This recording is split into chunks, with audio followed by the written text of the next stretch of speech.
my name is Beth Hiley here for BoardGameGeek at SPIEL 2019. I'm sitting down with Jorge Rodriguez from Two Tomatoes, or Dos Tomates, depending on how you roll.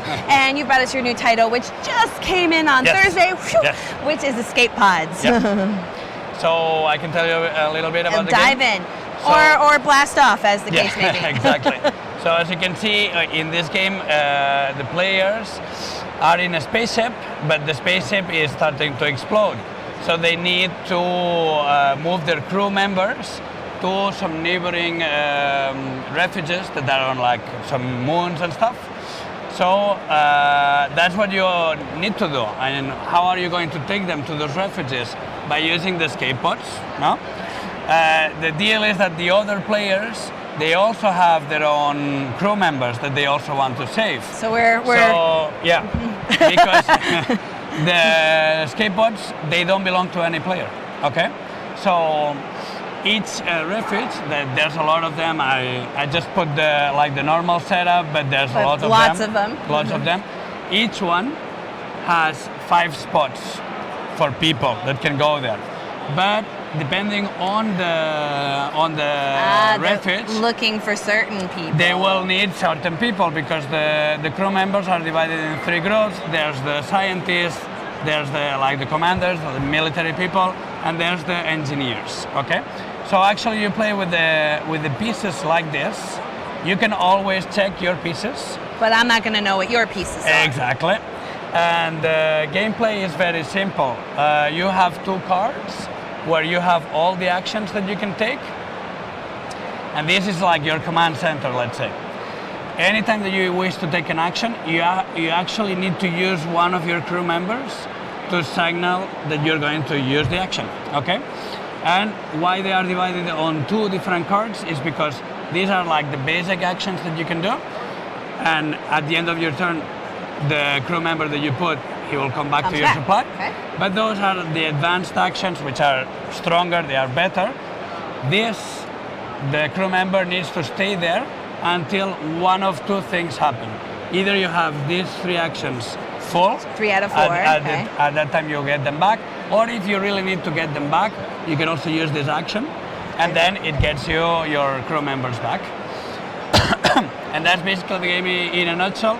You want me to explain a little bit the actions? Yeah, let's do the basic actions here on this card. So for example, this one is to get in or out of a escape pod. So I might use one of these to say I'm putting this guy in my escape pod. And now this pod goes here. This one, the next action, to get off. Let's imagine that your turn finishes like this. I can use my get off the ship to actually get your guy out, and then I can use another to put my guy in, for example. So the game has a lot of interaction, okay? Also you need this action when the pod is next to the refuge to actually put the guy down, okay? But you still don't know what type, whether it's an engineer, command, or... Exactly. There's an action that you can do. This is this one. The eyeball, so you peek. Yeah, you choose either one of the refuges or one of the pods, and you can look at all the crew members that are there. Then this action is to move one of the pods, but the pod must have one of your crew members. The advanced version of that action is that you can move any pod, like you don't need to have a crew member on it. And this one is one of my favorite. This is actually the mini pods, okay? There's only place for one, okay? And when you use this action, you automatically put one of your crew members on it. So there's our... And the pod goes. There's our mini pod, yeah. This is good because you're not sharing the pod with any other player, but when the pods move, here in the sectors of space, they can actually push other pods.